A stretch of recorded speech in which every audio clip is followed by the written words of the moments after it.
Department Chair and Instructor of Business here at McHenry County College. We are so happy to bring this Student Success Workshop, and we're very happy that we actually have some in-person people coming today, so we're starting to get back to some kind of normalcy. This workshop is going to help you fake the shake. So before I get started on that, I know you met Melissa. Let's see if Karina wants to say hi in the Zoom. I know she's in there. And again, they are going to give you a code that you can use if you are attending for an assignment or for extra credit.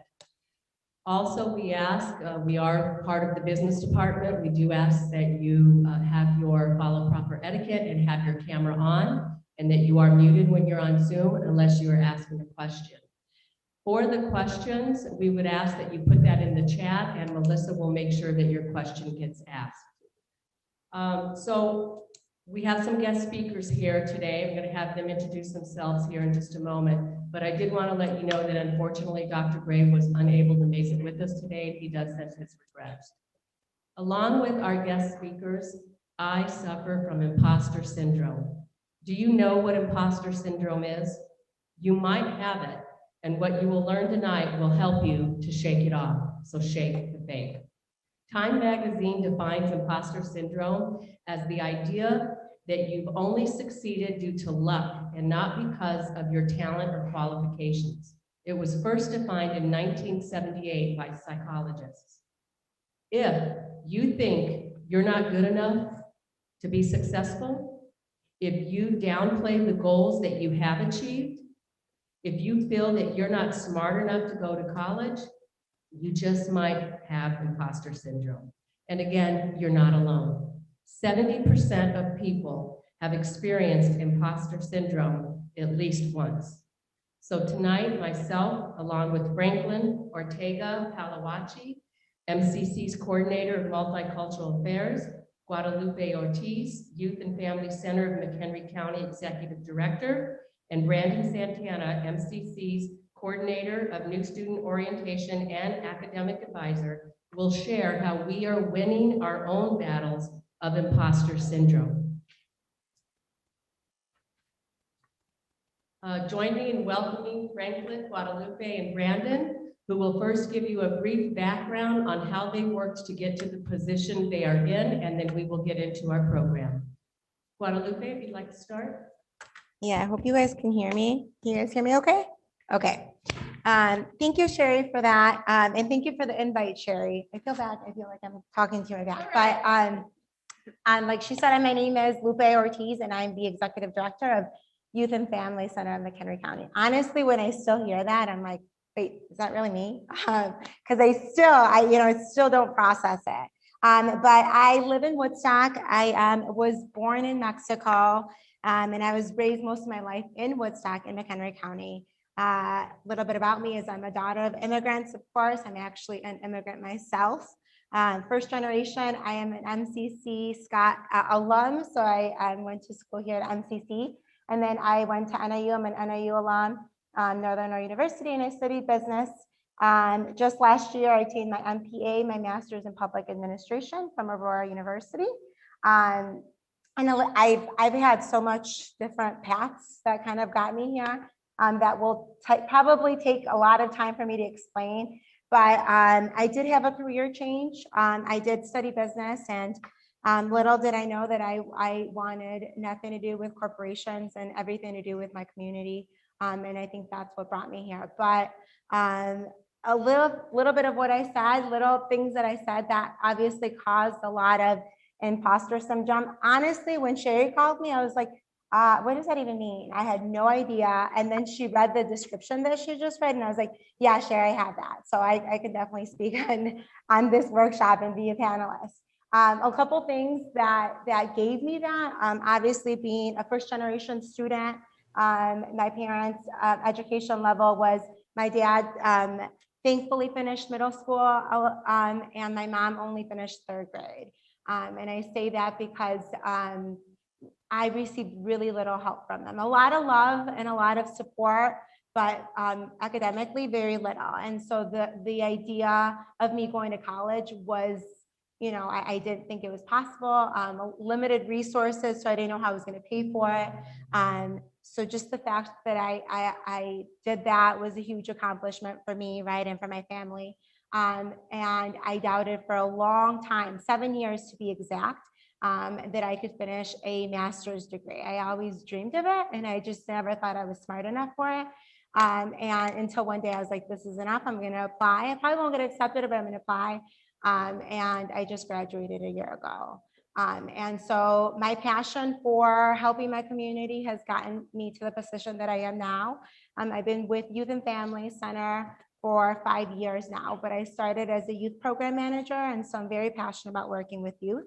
And so I started working with youth, and then a year after, within a year in that position, I'm sorry, the executive director position opened up, and actually like 6 months within that position opened up.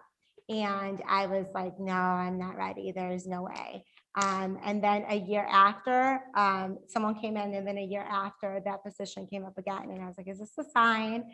I still went to the interview, and I said, listen, you probably will find better candidates, and that's totally fine. But I'm willing to learn a lot within, and I love this organization, so I'm willing to learn a lot. But if you find other candidates, please go on and give the position to someone that is more qualified than I am. And that day I got a call, and I was asked if I wanted the position of executive director. And it's been 5 very, very challenging years of a lot of doubt and a lot of uncertainty, I guess, is what I feel, right? But definitely 5 years of a lot of growth. And this position and this organization, and where I guess my path has made me a better person. And I guess like a more confident person, but very humble at the same time. But I still have those, am I enough? I think that when you hear imposter, like I never felt like I was not Lupe, right? I always felt like Lupe, but I always felt like not enough Lupe, right? Lupe that probably wasn't qualified to do the things that I have accomplished. And so I'll tell you guys a little bit more about that, but that's just an intro of, kind of where I am. But I'm very proud to say that I am an MCC alum. So I'm very happy to be here with you guys this afternoon. Thank you, Lupe. Franklin.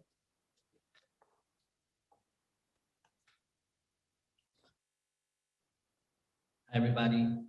My name is Franklin Ortega. I am the current coordinator for Multicultural Affairs here at MCC. Glad to work with all of you, with the students, with faculty and staff. And thank you for this invitation today to share a little bit about me, and to also talk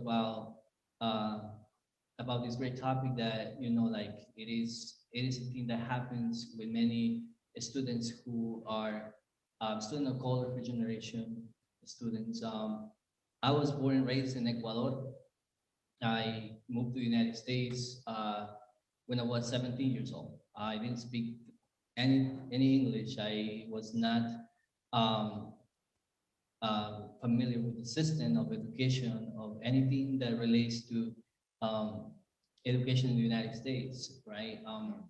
I came with the goal to achieve the American dream. And the American dream was to be, someone that they say like, go there and be someone that you can support your family, help others who you lay behind. I came to the United States, and my family, support me to go into high school, and start going to high school, learning the language, being an ESL student. And, took me about 2 years to finish high school. I don't know if I never took an ACT, for example, I don't know if I have scored something like that, but I was able to finish, graduated. And part of this is that I would never thought I'd go to college, because college was something that nobody told me about it. After graduating from high school, the main point was go and work and with someone in my family, or look for a job in a restaurant, which I was already working in a restaurant as a busboy. One day someone told me, hey, you same as your people, will always have the jobs and will never be able to succeed.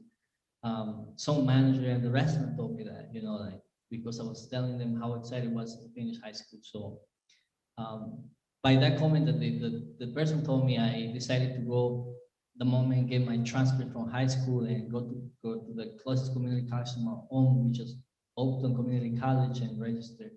And that's how I started believing in education and going to college, working full time. Most of the time, my undergraduate uh, took me 8 years to graduate it with my bachelor's. I spent 3 years at Oakton because I started taking developmental courses such as math and English because I was never prepared for taking, um, you know, college level classes. Um, I got kicked out from my class because my writing was not good. And it was in English 102, and they say your English should go back. The professor told me you should go back and get your English, better English and a developmental course again and start all over again. So I went through these things in my through my life in education, and I spent 3 years on Oakton. One day I was about to drop out when that happened, when the teacher told me, hey, you're not good enough for college, basically. I was leaving college. I was not going to finish the class and I was not going to come back because that was not for me. But then someone asked me to go um, to an event. It was like for student activities, and I was able to connect with the Hispanic club and be connected and stay in college, find some mentors to keep going in my career. After those 3 years, I transferred to Northeastern Illinois University. The story was different. I had more people who helped me. I was able to graduate with a 3.0 GPA, to be part of the Magnetic Scholar Program, to do a lot of different activities, be part of different organizations. And I still believe in an education that was critically important for me. And I also know that many people who were in the class when I was in community college didn't have the the opportunity to keep moving on, right? So for me, it was a bless to go in my education and believe in that. But because somebody always were, with me, um, helping me, because I always have doubts in me, like, hey, this is not education is not for you. After graduating, I know that I never knew higher education was a career, but the people who support me, push me, say, frankly, you should study higher education. You're good at it. You work with students. You connect with them. Do something related to. So I applied for my master's in higher education, and I got a full funding, um, you know, opportunity. Basically, 2 years, I have the opportunity to take my master's in educational leadership, focus in higher education administration, and I completed in 2 years. I graduated my master's in 2018, and while I started my master's, and after graduating from my undergraduate, I started working in higher education. Go back to Oakton and work as a coordinator for multicultural affairs. Coordinator for the Andale program, and I started working with students. Um, and from there, starting my master's, I moved to work at Dominica University as a retention specialist and success coach. Also working with students, with undocumented students, with first generation, with Latinx students, with students of color, Black students. So I have the opportunity to work with all the students, and how I start building out my connections, but still really thinking how I'm moving forward, how I can support myself, or who can be telling me, frankly, is not just because you have you are a lucky person to have those opportunities, but it is your talent, it is who you are, and sometimes it's hard to believe until today, right? Like, what is those things that embrace who you are in reality? Now I'm here. I come to work at McKinley, and I had the opportunity to still work with students, help the students, and provide those opportunities for them. Those opportunities that it was hard for me to find when I was an undergraduate, and now I had the opportunity to provide that because I walked the path already. But always, right? Always going to be challenges when you see yourself like, is this really who I am? Like, I don't feel confident. So one of the big things, like it happens to me, my imposter syndrome is like my writing sometimes, right? When I have to write a big proposal, I have to do that. It's like, like, is this something that, like I'm doing well, or like I expressing myself in a good way? But yeah, so that's my educational and my path, living in the United States for 17 years already. So half of my life is in Ecuador, half of my life is in the United States. Very proud of my family for the support. Very happy and excited for having students who motivate what I do and love the work I do because of those students. And because of those opportunities, I still believe with that I want to keep moving forward. My main, I just finished a certification in Cornell University for diversity and inclusion. And in my future, I want to pursue my PhD in industrial organizational psychology and hopefully help more Latinx professionals to be the voice and the inclusion for opportunities in higher education.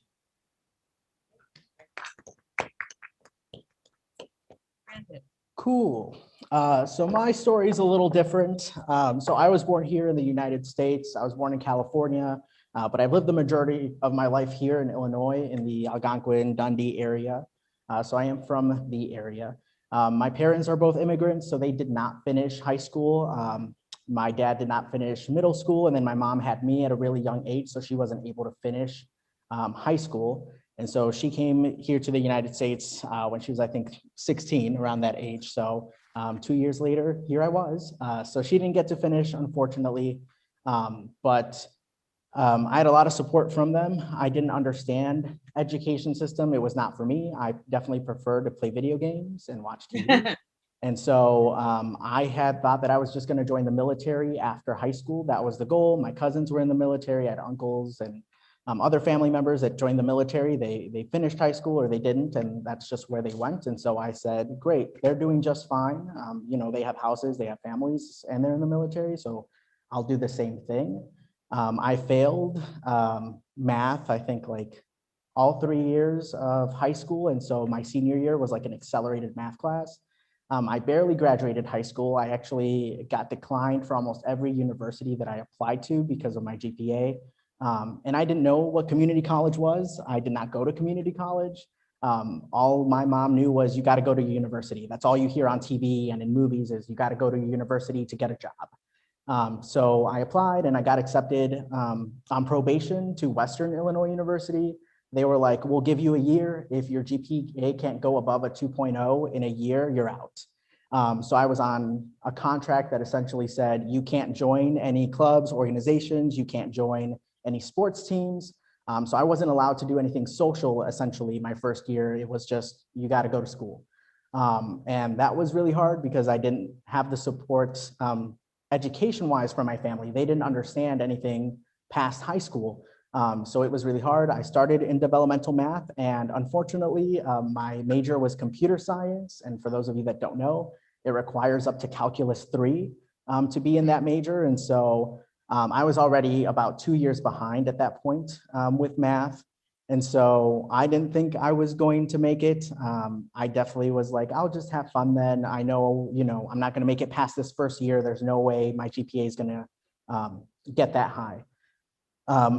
Great, that's just how I felt because I didn't think, if my parents couldn't do it and I thought they were way smarter than me, there was no way that I could. I did try to join the military. They said no because I have flat feet, so that didn't work out. So I didn't really have any other choice.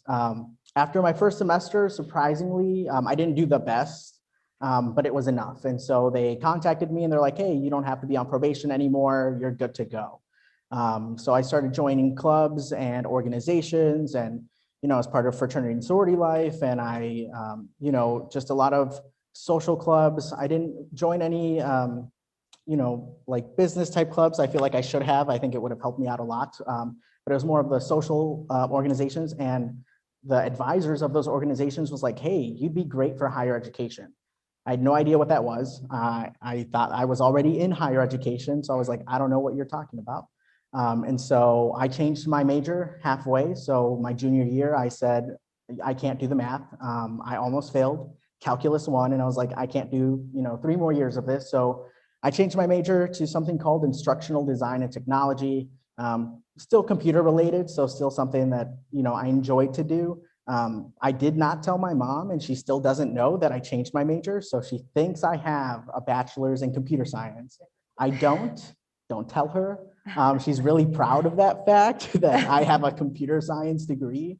It's similar enough that I can like just still understand when she asks me things, but we don't talk about it. And so it was my junior year, and my advisors were like, you should get your master's in higher education. And I was like, I don't know what that means. I don't know what's a master's. I didn't know the sequence of education. I didn't know high school, associate's, bachelor's, master's, doctorate degree. I didn't know any of that. And so I was like, I don't know what you're talking about. And they kept telling me all this information, and they were like, it costs a lot of money. You're probably going to spend like $300. And I was like, I don't have $300. Like, I'm making $100 every 2 weeks as a student. Like, there's no way. They actually helped me pay for my applications to grad school, but I didn't know that you needed a 3.0 for grad school either. And so again, I was like, nope, I can't do it. I'm good just finding a job right after college. It's fine. And they were like, why do you think you can't do it? You know, you're already, you know, president of this club. You're already managing all these things. You're doing this, you're doing that. It's not that you can't do this. You know, why do you have this fear that you can't or you won't succeed? So that really was like, well, I don't know. And then they were like, well, what do you want to do? And like Franklin, it's the American dream is support your family. And so my dream is like, eventually, like, mom, you don't have to work anymore. I'll pay for everything. And so I was like, well, if I can do that, you know, if I get a master's and then doctorate and be in a high enough level where I can say that to my mom, I was like, all right, I'll give it a try. So I applied to 7 schools. I got accepted to all 7. I was in shock because then I had to make the choice of like, where do I go? These were all out of state. And I think for all of us, it's really hard to leave family that you live with your whole life. And I was like, well, what if something happens? I'm so used to just going across the street to my cousin's house or something. But it was like, nope, the schools were in California, Colorado, Michigan. So they weren't just like an hour drive. These were a flight that I knew I couldn't afford if something happened or whatever the case was. So I ended up going to Grand Valley State University for my master's in Michigan for higher education and college student leadership. And so I ended up in this job because like Franklin, I got a full ride, so I didn't have to pay for anything. Instead, I had to work for the school. So I did housing and residence life there. So I worked for their housing and residence life office, and in return, they paid for my education, which was really great because sometimes it's really hard for us with very limited resources to begin with to think that we can go above, you know, a bachelor's, but it is possible. There are options. And so I did that. My program was 2 years. I graduated 2 years ago. So I've only been in my professional field for 2 years. And so my path was a little different. I went right from high school, graduated, right to college, graduated, right to my master's program. So I didn't take a break in between, not because I couldn't or I didn't feel like I needed to, because I'm not good at school. And so I knew if I took a semester off or a year off, I wouldn't go back. I would work and then say, I'm making really good money. Why would I give that up? But I don't regret it. I think it was probably one of the best choices I could have made. I would have gone to a community college if I understood what community college was and how it worked and what the benefits that it gives students. I definitely would have attended my community college. I definitely encourage students to go to a community college. I chose my profession, so I do academic advising along with orientation because my academic advisor was a big support when I was in college. They definitely were the person that I went to for any question. Even if it wasn't academic advising, I just email her and be like, hey, I'm failing my class, what do I do? And she had the answer. Even if she didn't have the answer, she's like, I'll get you the answer. And I definitely wanted to be that for other people. I definitely wanted students to come in and be like, I have no idea what I'm doing, and be able to say, that's okay, neither did I. Let's figure it out together and it'll be okay. So that's how I ended up here. So I've been here for 2 years. I got a promotion within 6 months of working here. Again, shocked. Just because I had just graduated, I was like, I have this piece of paper, but I don't even remember what I did in my class. Like, what's happening? And they were like, hey, you got the job. And I was like, wow, thanks, Melissa, for hiring me. But also, like, I sometimes still don't know what I'm doing, or sometimes I feel like, am I just kind of passing by? Like, do I actually know what I'm doing? So when people call me, Sherry will email me and like, I have this student, what do I do? And I'm like, people are asking me? Okay. So it's definitely been a change going from, I have no idea what education is. My parents having no idea what education, I mean, they still kind of don't, but having no clue and not being able to help me with any of the process at all has helped me help students here. Because it's like, I know what it's like to have parents that are supportive, but aren't supportive because they just don't know. So I definitely enjoy what I do. And there's a lot of students that just don't know what exists outside of high school or what else students can do, but there are options. We are proof that there are multiple options, multiple paths, and you can be successful however long it takes. 7 years, 5 years, no years, whatever it is. So yeah, that's my story. Thanks, Brandon. Thanks for the business club plug. So we have three topics that we want to make sure that we cover, and so we're going to give about 10 minutes to each one of those. And the first one is about overcoming self-doubt. One of the ways that I have overcome doubting I could accomplish a task is reminding myself of the successes I have had. I keep a victory log. Like some of the folks here on the stage today, I too am a first-gen college student. I'm also a daughter of an immigrant, and in my family, education wasn't a priority. I took a little bit longer than 7 years. I took about a 10-year break between my associates and my bachelor's, but went on to my master's, and now here I am working towards my doctoral program. So it can happen, but through all of that certainly was a lot of self-doubt. Other things I kind of remind myself, or examples, is I remind myself that I got myself out of debt and I continue to live a debt-free life. I've lost and I've maintained over 70-pound weight loss. And I quit smoking after 10 years of smoking, probably a pack a day. I quit many years ago. So we have to keep track of those successes, because when things come our way, when we think, I can't do that, I go back to my victory log and say, you did this, you did this, you did this. Yeah, you can do that. So what are can you give us some examples of when you've had to overcome self-doubt? Whoever wants to go first, go ahead.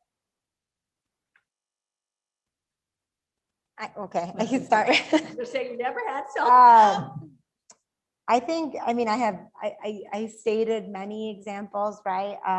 Going to college, obviously, changing my career. That was a huge one for me, right? As Brandon said, like I didn't know how to tell my parents. I just went to a 4-year, or I just went to, I got my bachelor's in business. How do, I tell them that I don't want to go and work for that, right? They're going to think that I just wasted 4 years of my life. And so explaining that, there was a lot of self-doubt in there. Like if that was the right thing for me to do, my pay was going to be a lot lower working for a non-for-profit or working for a corporation, right? And so there was a lot of self-doubt there.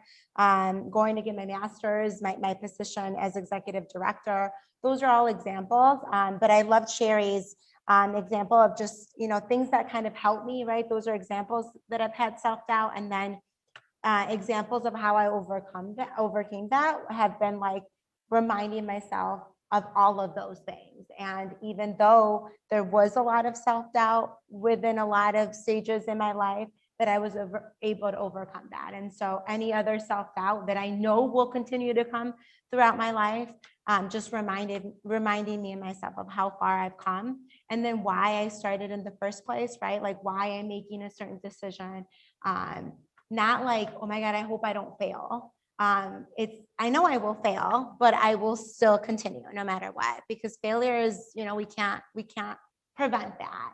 But that's another thing that's helped me, that, okay, I'm going to fail, and kind of accepting that that's just who I am, that I have to like prepare myself for what's to come. I'm going to fail, but I'm going to try everything so I don't. And then if that failure is minimum, so I can, still continue, right? And hopefully other people won't notice. Again, a part of the imposter syndrome, right? But again, why I started in the first place, and then just following my heart and my passion.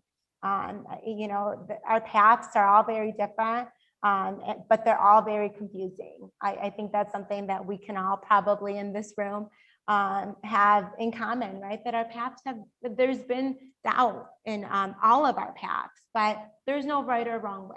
And you are in total control of that.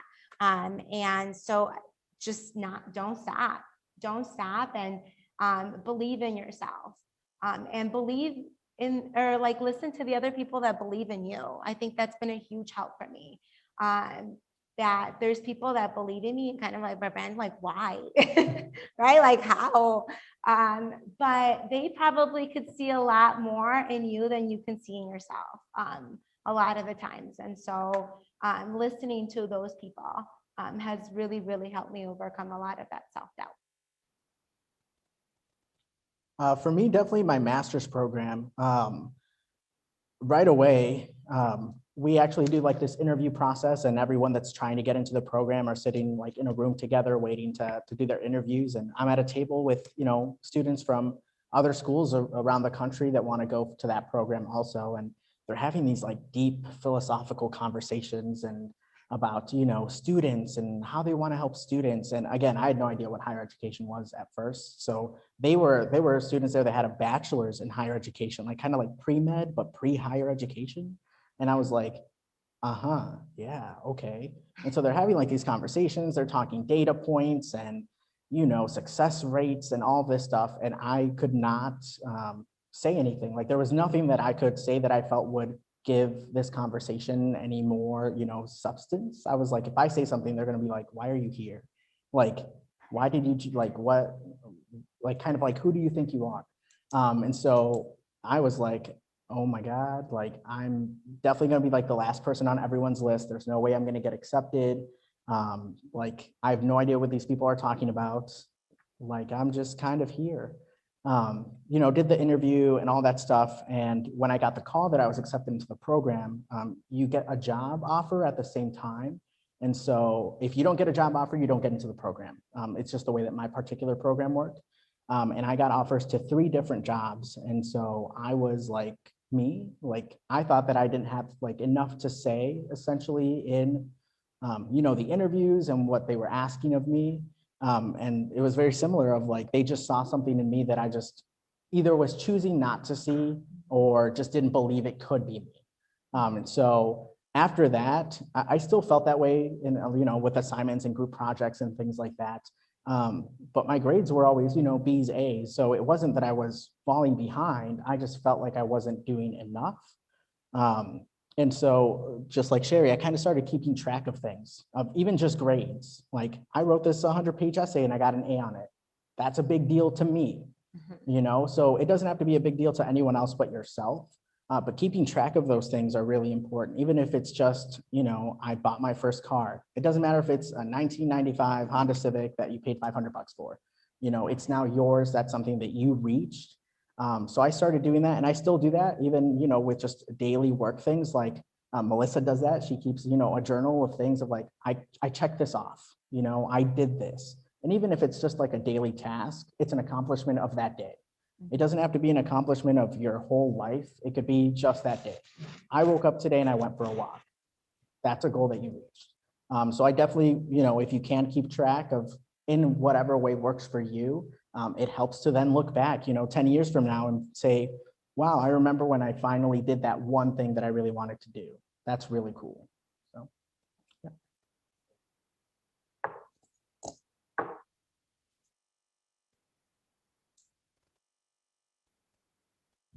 I think this is something that I usually don't share, but I think this is very important to share in this conversation. Is something that that affects me for my entire undergraduate, and was like the fact that I need to I transfer from Oakton to Northeastern, and I started getting a lot of support and mentor support.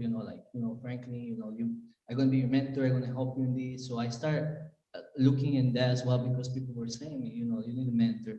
But something that I was never sharing, it was how I'm feeling about taking a math class. For graduating, I need to take this math class and statistics. So I avoided the whole entire undergraduate to take statistics class.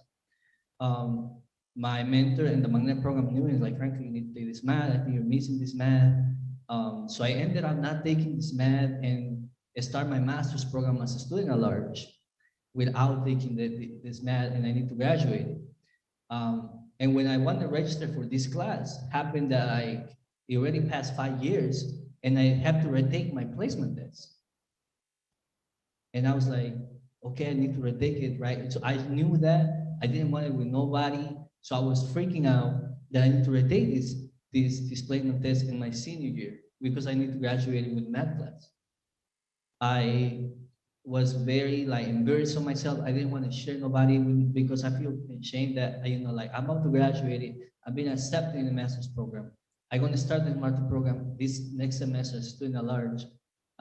That means like before you graduate, you can start the classes with the master's, right? But I was not, like that. Everybody knew that it means the math. My advisors, the people in the master's program, they say you need the math. You need to take the math. But I was very ashamed that I need to take this placement test. I did do the placement test and I placed in a very low math. So I couldn't graduate it. But as well, I started already my master's program as a student at large. I was accepting the program as a student at large, but they needed me to prove that I had my math after that semester. So, and I placed in a low math.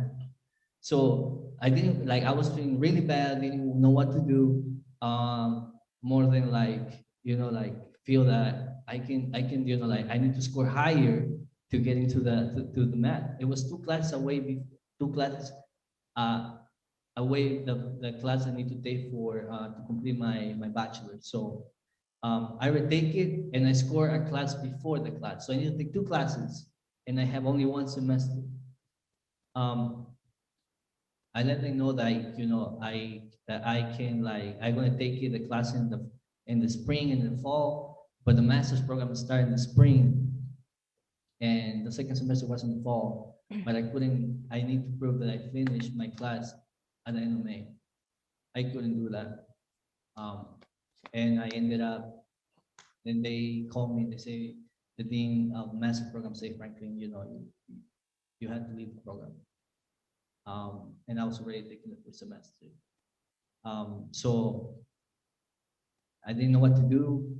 I looked at my mentor, I cried for my mentor, and she's like, Franklin, get your stuff together. It was a very good, I have a good mentor that I still talking to her. But I think that was the most challenging year for me because one, I couldn't continue the master's program. I was already starting going to work at Oakland Community College as coordinator of the analytic program. And I need to finish my bachelor's, but I need 2 semesters. So what happened is that I left the program. Everybody it was a cohort model, so I have to tell my classmates that I'm not going to be in the master's program. But I was feeling really, really bad that oh my God, this is something that I never was looking to have the experience. I never thought that I had to retake this test. And I avoided taking the math class until the end. So I ended up, my previous placement test. So during the year, I have a lot of support from my mentors. I think that was a very challenging year, but during the year, I feel really happy that happened because I feel that I was not ready to start my master's, and through that year, I got my both classes in math and my math class, I got straight A's, and that was just me thinking that I'm not really capable. But for me, when I did the math, it was okay. I did it great. And it's just me, just believe that I couldn't do that. And the support of my mentors helped me to achieve that. And then I want to go back to the master's and I got to reply everything again. And I thanks God, I didn't lose my scholarship. So I still have the scholarship for my master's program.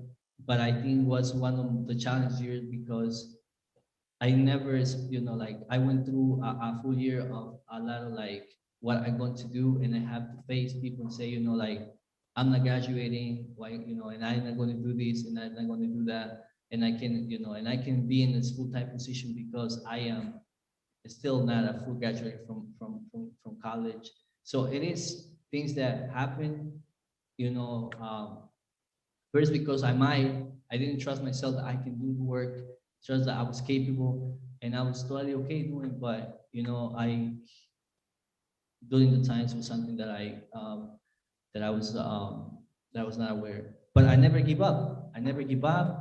I started through with and make me very strong. And I don't feel ashamed to share that because it can happen to many, and many can give up. But I feel happy that I didn't give up because otherwise I would not be here tonight.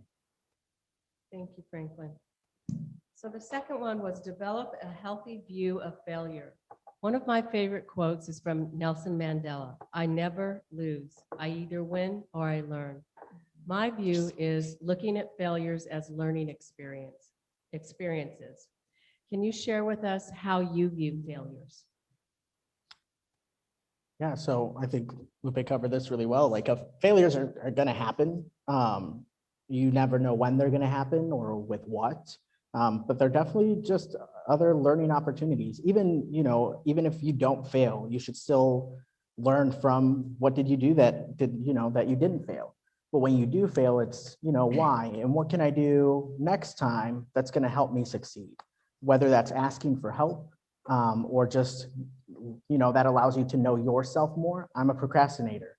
So when I don't do well, it's most likely because, I procrastinated. So what am I going to do next time? I'll set a schedule. I'll ask someone to go to the library to meet with me to keep me on track.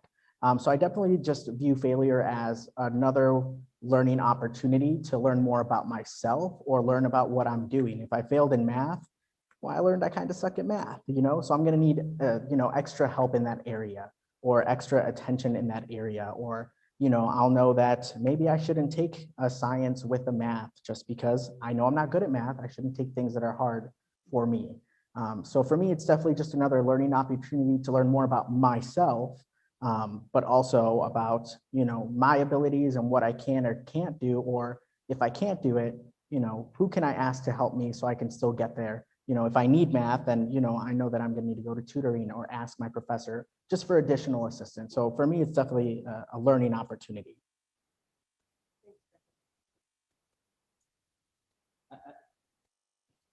Okay. So for failure for me, I think the younger a person is, the most fear is going to have to fear to fail, right? To feel that being accomplished something. Um, and I think failure has been a great friend of me through these years because it makes me stronger, make me a person who I want to challenge myself and get out of my comfort zone and give the opportunity to learn something new. Um, but those things has happened because, like, I have went through so many failures in my life that I'm very happy that those things happen to me in my, and especially in education, because right now, like, for example, I'm thinking, right, like, I want to do a PhD in psychology, but my first semester, no, in college, I felt I failed psychology 3 times. But it was not because I didn't want to, because it was the language barriers, right? Nobody understand that, but I was failing my psychology class 3 times until I took the no 2 times, and the third time I passed the class with a C, right? But I knew the material, I knew what's happening. It just couldn't for me. It was not easy for me to, like, structure the way the professor wanted me to structure their questions. But those things you learn through life. The failure is just a thing that is going to make you stronger, and not. And you don't have to be you don't have to be scared of that, because life is not perfect. It's no. I don't believe in perfection at all. You can try to get close to it, but perfection is not going to be a thing for anyone. So um, do your best again. Make sure like if something is happening to you and you know and you feel like, oh, I'm gonna fail.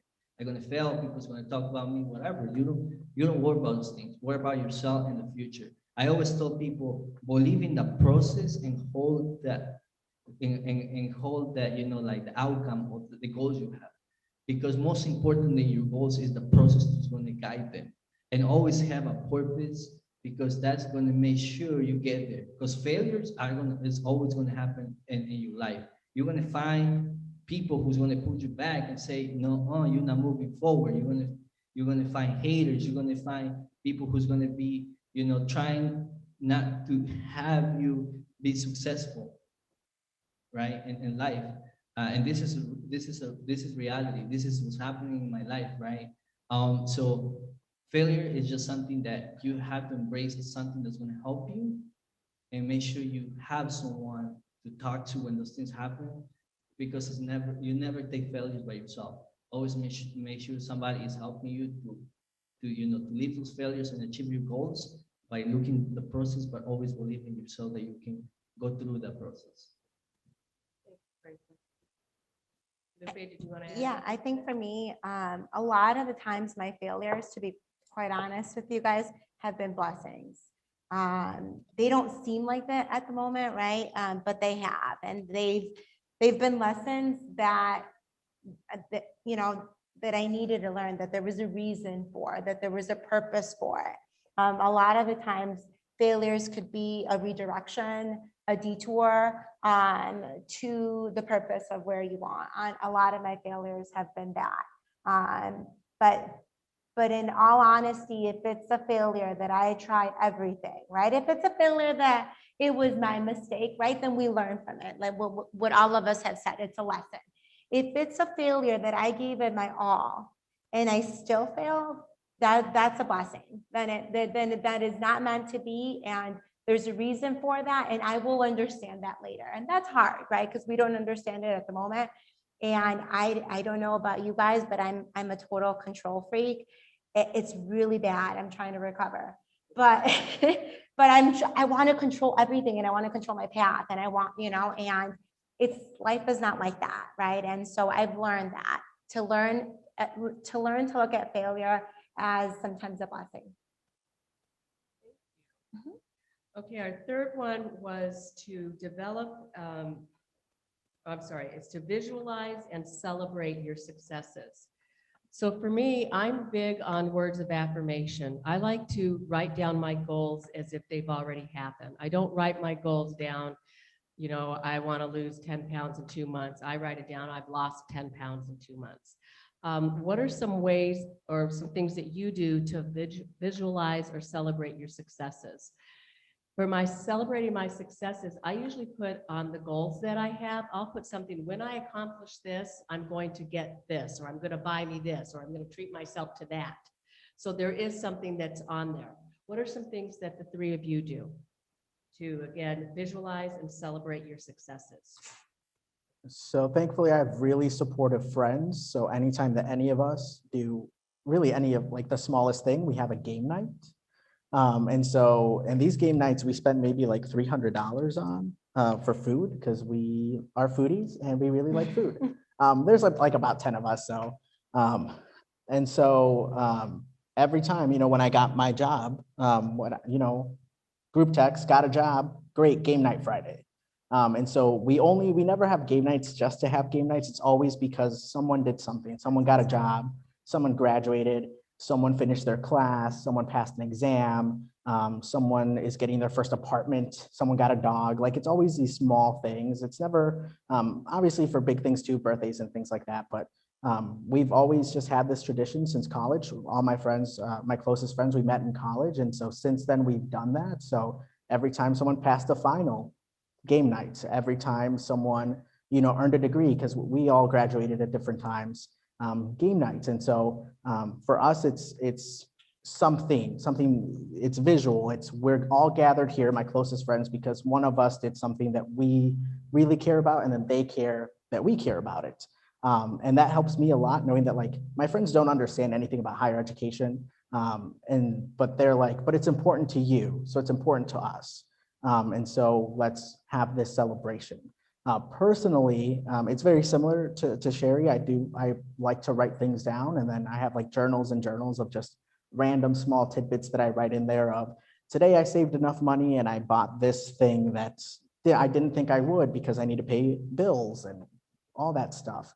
But it helps. And so I am a writer, but game nights are my favorite. Mine's really, really simple. I love to-do lists. Like it's that satisfaction of like, yes, highlighter, it's completed, it's done. And then going through, because in the position that I'm in now, you don't have a to-do list. You never walk out and it says, oh, I'm done with everything I need to do. It's never like that. And it's a huge challenge, right? Because you never feel accomplished. You never feel like it's good enough. You never feel like, wow, I am done with everything that I need to do. And tomorrow is a new, no, it's a constant to-do list that continues. But it's that crossing off. And I laugh about this, it's silly, but I'm a paper person and I have it in a paper and I highlight, right? But then I like rip it and I'm like, everything on here is done and I rip it.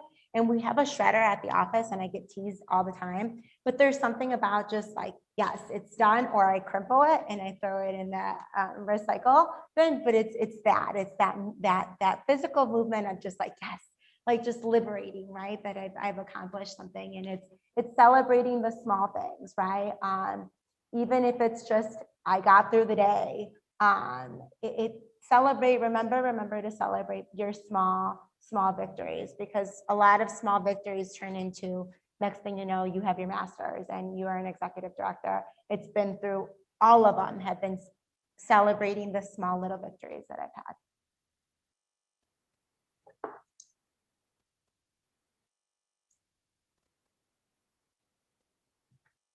Yeah, I agree with, celebrating, the victories. One thing that I do, and, sometimes I'm a person who I'm very extrovert, right? I like to connect with people. I want to, my friends, my family. But when like, sometimes I feel the time for myself, and that's when like I accomplished something. I just took myself a space for me, and I drive Stone Park.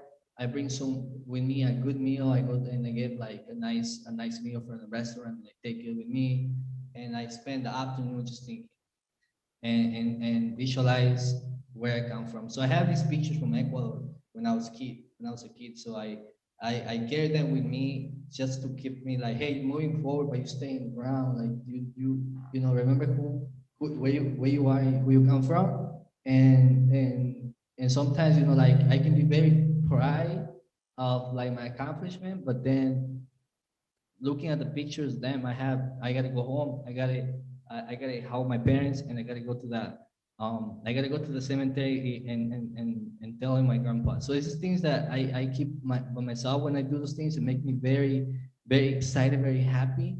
Um, because sometimes, like my parents doesn't also understand anything about higher education, but just to tell them, hey, I got a promotion, I moved to a different job, and I just hugging them, just for me, it's a big accomplishment. And before, I share with anyone, like they're the first people who I wanted to know. And that's how I has been, and those pictures that I have, I think, are with me, I keep with me. And I also, in my room, I have like, I have like visual things, right? Like things that I want to accomplish, but things that I already accomplished. Like I see them, I wake up and I see those things in the wall, in the ceiling, you know, and I just feel motivated. I was like, yeah, it's another day. I got to do this, and that's how I move forward. But I want to keep some of those, like my tradition in me, like always giving back and say thank you to those who like supported me in my path. Franklin. Okay, so let me just summarize these three tips before we open it up to see if we have any student questions, Melissa. So on our first one of our outcome that we were looking for was overcoming self-doubt. So we talked about a victory log, having mentors, encouragement from those that love and care about you. Number 2 was developing a healthy view of failure. Some of the things that we talked about today was knowing your strengths and weaknesses, viewing failures as learning experiences, facing your fears. Don't always expect perfection, and embrace them, because as Lupe said, they certainly can be blessings. And then visualize and celebrate your successes. We talked about rewarding yourself, the game night. I really like that one, Brandon. Celebrate even the small victories, and a to-do list. That's part of being an achiever, Lupe. I don't know if you've done Clifton's leadership skills yet, but you certainly have that.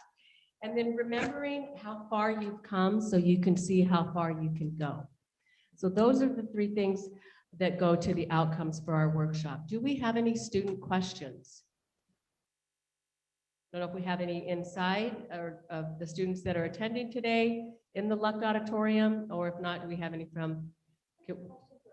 Okay, we need to get you on the mic because we're recording this.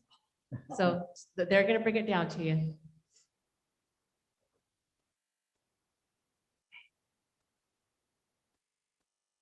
Okay, can you hear me? Okay. Lupe, I just had a question. Now I just want to make sure, you're the executive director of a youth center? That's correct, yes. That's amazing.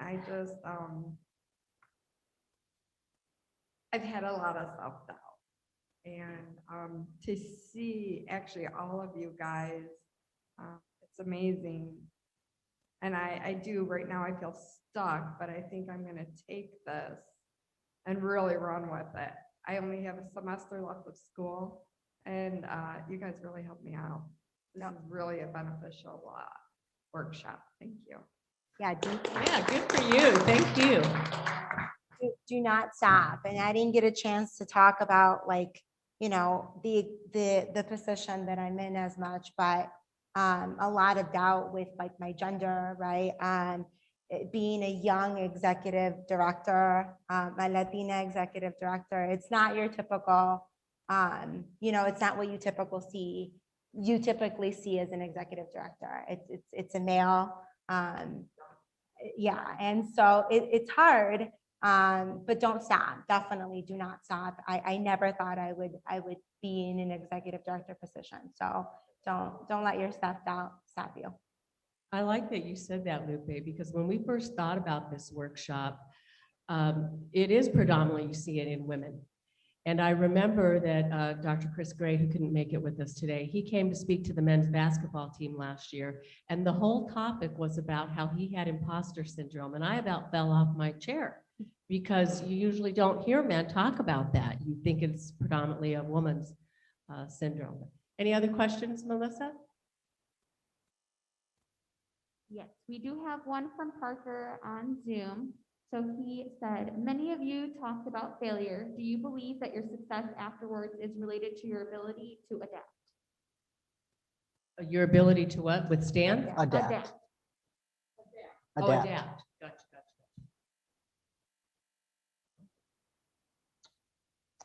I can start. I think for me, and I've had more failures than I can even count. I think it's about really, truly, even though it sounds cliche, it's about looking at it. What should I have not done? What should I have done? So how could I adapt if I was able to do this over again? Or what will I do differently when another opportunity like that arises? I think for me, adapt in a way that if you think I'm not giving up, I think that for sure. That regardless of your failures, that you're going to continue, and regardless of where it takes you, you're going to keep moving forward. And so if you mean adapt by that, then yeah, adapt, because no matter the outcome or the circumstances, the obstacles, don't give up. And I think, yeah, then and that means adapting. So my answer to that would be yes, keep going. Yeah, I want to echo what Lupe just mentioned. I think, to adapt what you are, to embrace who you are and really thinking like how powerful you are. Some mentor told me, one day she was like, I see in you leadership. I see in you this. I see you the future of this. I see you and keep naming things like that. And this is what we need to do, right? Well, we need to embrace that to whoever feels that way. But always believe in yourself, who you are, and believe in those messages for those who give those messages. Like when somebody say, like you're wonderful, you're doing great things, believe that, right? When somebody say you're gonna be doing this, you're gonna do that, so believe it and thinking and reflect, right? Don't like sometimes it's hard to do that, but just use your critical thinking and think, right? And see other people and get motivated. I think one thing that like helped me was like looking at many Latinos, Latinx, Latinas who were achieving very high positions in different corporations or went to the government or in schools and like, man, I don't know how I'm gonna get there, but I want to get there somehow. And just thinking that, not give up, but always have something that push you. Is that's gonna be if you cannot find something that like to something that like it helps you to move forward. Have a mentor, have someone that can talk to, that can embrace who you are and can see and can give you a good perspective of who you are. Um, like Lupe said, sometimes you give 100% to something and it just doesn't work out, and that's okay. And you may not be able to adapt in that situation, but you can find alternatives to the situation. So I always thought I was going to be, do computer science. That was the goal ever since middle school. I gave 100% and it just was not for me. I was great at the computer science part. I was not good at the math part, but they go together. I couldn't adapt just to computer science and make it. So I found an alternative that still allowed me to work with computers and do things that I really enjoy to do, and probably enjoy more than computer science. So sometimes it's hard to adapt. Sometimes it's where you're at, the resources available to you, you can't. And that's okay. You can find alternatives. You can find a mentor that can help you find alternatives. You can, ask family members of alternatives. Now, many of you probably didn't even know you could do what we do. It's possible. And, especially for us in higher education, you don't know that you can do higher education. You don't know what higher education is until someone looks at you and says, hey, you can do this. You have leadership potential. This is something you can do. And that's an alternative. I just thought, great, I'm going to get a job. I'm going to sit behind a desk and be on a computer. And they were like, no, you can be more. This is an option. So even if you feel like you can't adapt, there are always alternatives that will still help you, reach something that's similar to your goal or close enough, or something that you didn't realize was maybe your initial goal to begin with. You just didn't know what it was called or what it looked like. One quick comment that I would love to add to that adapting, because adapting could be dangerous, how you word that, right? And I want to say, yes, adapt to the situations, right? Like adapt to maybe the obstacle that is coming, finding alternatives, like Brandon said, but do not adapt to where you feel forced to change who you are. That you should never do. Stay true to yourself. You do not need to change anything about you. There's a lot of things about you guys that makes you great. And that is enough, guys. Trust us that we are here saying this, it's enough. So don't lose who you are. Just continue adapting like the circumstances, yes, but don't adapt who you are, because that is a huge strength, and that's probably going to be your biggest strength to get you to where you want to be. All right, I think we have time for one more question if we have one. Melissa, no? All right, well, thank you so much for joining us today, and please feel free to reach out to myself, our speakers, or Melissa and Karina, our student success coaches, if you would like further encouragement to help you shake the fake. We really appreciate you coming out tonight. Thank you so much. And let's give a round of applause for our speakers. Thank you. Have a great night. Thank you.